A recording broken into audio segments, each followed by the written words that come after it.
সেগুলো সেটেল কিছু ইস্যু আমি দেখতে পাচ্ছি না। আমরা মনে করি অন্তর্বর্তীকালীন সরকার যেই কাজগুলো করতে পারে, প্রথমত হচ্ছে প্রশাসনকে একটা সিস্টেমে নিয়ে আসা। বিকজ ওই যে বলেছে যে ডিএনএ টেস্ট করে গত 15 বছরে পদোন্নতি এবং নিয়োগ দিয়েছে, মাস্ট বি প্রশাসনকে ক্লিন করতে হবে। প্রশাসনকে ইমিডিয়েটলি ক্লিন করে দক্ষ পেশাদার সৎ তাদেরকে অ্যাপয়েন্টেড করে প্রশাসনের শৃঙ্খলা আনতে হবে। তারপরে তারা বিচার বিভাগ, আজকে 53 বছর আমাদের দেশের বয়স, এটা তো আমি মনে করি খুব অদ্ভুত একটা বিষয়। এখনও উচ্চ আদালতে আমাদের বিচারক নিয়োগের সুস্পষ্ট কোনো নীতিমালা নেই। যারা পাওয়ারে ছিল 91 পার্লামেন্টারি ডেমোক্রেসির পরে কোনো দলই কিন্তু সেটা করেনি, তাদের পছন্দ মতো বিচারপতি অ্যাপয়েন্টেড করেছে এবং এই খায়রুল হকদের মতো কিংবা তাদের চেয়েও বিতর্কিত বিচারপতিদের তারা বানিয়েছে। তাহলে বিচার বিভাগের পূর্ণ স্বাধীনতা এবং বিচারক নিয়োগের একটা সুস্পষ্ট নীতিমালা প্রয়োজন। আমরা এই 53 বছরে এখন পর্যন্ত একটা ইলেকশন সিস্টেম আমরা কিন্তু তৈরি করতে পারিনি। একটা বিতর্কিত আইন গত সরকার করেছে, তাহলে ইমিডিয়েটলি রাজনৈতিক দলের ঐক্যমতের ভিত্তিতে একটা ইলেকশন কমিশন আইন করে নতুন ইলেকশন কমিশন করা দরকার।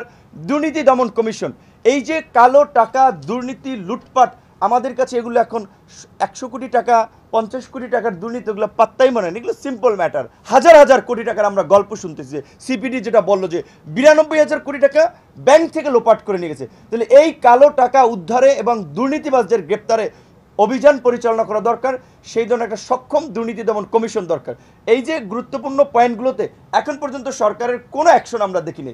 এবার আমি যদি পরবর্তী গভর্নমেন্ট কি করবে সেই জায়গা থেকে ইমিডিয়েটলি অবশ্যই একটা অনির্বাচিত সরকার যদি বেশি দিন থাকে, বাংলাদেশের যে বর্তমানে ভালনারেবল ইকোনমি, আপনার বুঝতে হবে এই ইকোনমিটা কিন্তু বেশিরভাগ মাফিয়া শিল্পগোষ্ঠীর হাতে জিম্মি, কর্মসংস্থান তাদের হাতে জিম্মি। তারা অনেকে দেশ ছেড়ে পালিয়েছে, অনেকে টাকা বাইরে নিয়ে পালিয়েছে। কাজে এখন এই কর্মসংস্থান বেকারত্ব একটা প্রভাব পড়বে। প্রায় বদিউল আলম মজুমদার যেটা বলেছে, এই সরকারকে কোনোভাবেই ব্যর্থ হতে দেওয়া যাবে না। যার ফলে কিন্তু আমি ওই তাগিদ থেকে আনসারদেরকে, বিকজ এটা একটা ষড়যন্ত্র ছিল, আমরা গিয়েছিলাম। তো আমরা বারবার বলছি, আপনারা গণতন্ত্রের সংকট, আপনারা ধরেন আমরা আলোচনা করছি একাডেমিক লেভেলে যাচ্ছি, বাস্তবের ফাংশনটা কি সেটা কিন্তু আপনারা দেখতে পাচ্ছেন না। এখনও সচিবদের মধ্যে মিটিং হচ্ছে, এখনও পুলিশ অফিসারদের মধ্যে মিটিং হচ্ছে, এখনও জুনিয়র কর্মচারীদেরকে উস্কানি দেওয়া হচ্ছে। সরকার এখন পর্যন্ত এই জায়গাগুলোতে নিয়ন্ত্রণ নিতে পারছে না। সেই জায়গা আমি জানি না তারা আসলে কেন ব্যর্থ হচ্ছে। প্রায় 1 মাসের মধ্যে তাদের মাস্ট বি, সাকাত সাহেব সরিয়ে দিয়েছে সেটা ঠিক আছে, কিন্তু ওনার যে গার্ড ছিল, স্ট্রং যে ডেলিভারি ছিল, সেটা দরকার ছিল এই ধরনের। কিন্তু আমি সরি, আমার কথা কষ্ট পেতে পারেন, আমি সেটা অন্যদের মাঝে দেখতে পাচ্ছি না। যে যার ফলে রাজনৈতিক দলগুলো থেকেও অস্থিরতার জায়গা থেকে বলা হচ্ছে যে প্রথম দিকে বলছিল যতদিন সময় লাগে আমরা দেব, এখন বলছে যে রোড ম্যাপ দেন, তারপরে দ্রুত নির্বাচন। সরকারের সাথে কেন রাজনৈতিক দলগুলো ডিসচার্জ তৈরি হচ্ছে? আজকে যদি আপনারা রানিং যারা আমাদের আন্দোলনের নেতৃত্ব দিয়েছে, ঠিক আছে, কতিপয় ছাত্রের দ্বারাই যদি পরিচালিত হতে চান সেটা সম্ভব নয়, সেটা ভুল করবেন।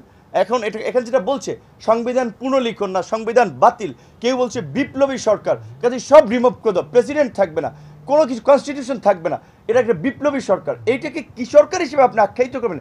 সেটা একটা কনস্টিটিউশনাল বা জনমতেরও কিন্তু একটা সমর্থন দরকার। এবং তার অন্যতম কারণ এই শেখ হাসিনার 15 বছরের যে ফ্যাসিস্ট আচরণ, কবি, শিল্পী, সাহিত্যিক, শিক্ষক, সব শ্রেণী পেশার মানুষ, এবং যখন দেখেছে একটা মানুষ নির্বিচারে গুলি চালিয়ে রাস্তায়ীভাবে মানুষকে হত্যা করা হচ্ছে, প্রত্যেকটা মানুষের স্নায়ু, আমি মনে করি এই ঘটনাগুলো নিউরনকে উদ্দীপ্ত করেছে, যার ফলে তাদের বিবেক নাড়া দিয়েছে, তারা রাস্তায় নেমেছে। সুতরাং এটা ওইভাবে কিন্তু একটা সংগঠিত কোনো গণ অভ্যুত্থান কিংবা প্ল্যান ওয়াইজ কোনো এই ঘটনাগুলো ছিল না।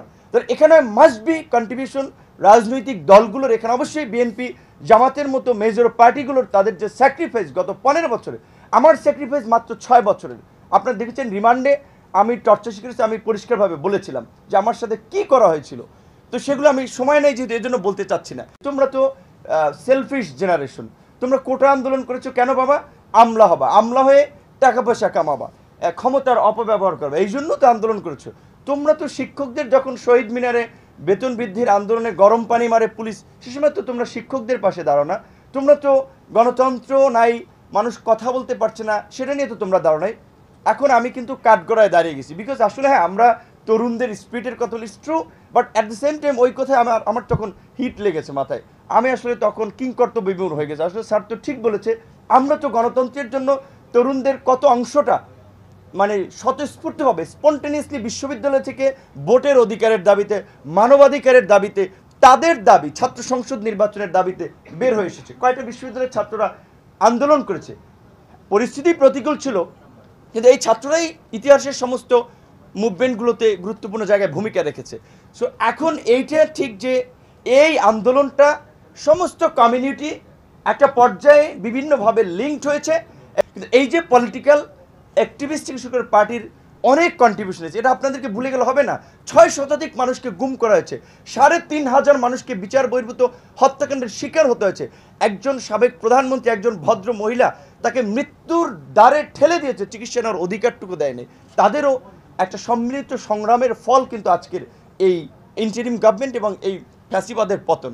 তো আমি যেটা বলতে চাচ্ছিলাম, এখন এটি ঠিক যে আমি একটা মানে মিসম্যানেজমেন্ট বলেন, একটা সন্দেহ, সংশয়, অবিশ্বাস আমি ওপেনলি বলেছি সরকারের সাথে রাজনৈতিক দলগুলোর তৈরি হয়েছে এবং হচ্ছে। বিকজ এই সরকারের ভ্যানগার্ড কারা হবে? Must be political party, because political পার্টির একটা সুসংগঠিত কাঠামো আছে, নেতাকর্মী আছে, সরকারকে সাপোর্ট দেওয়ার জন্য তারা। আনসাররা যখন সচিবালয় ঘেরাও করলো, তখন কিন্তু আমাদেরকে যে সেখান থেকে আনসারদেরকে উঠাইতে হয়েছে। সত্যিকার অর্থে আমি সেটার জন্য দায়িত্বপ্রাপ্ত না, আমার ডিউটিও না আনসারদেরকে সেখানে হটানো, বিকজ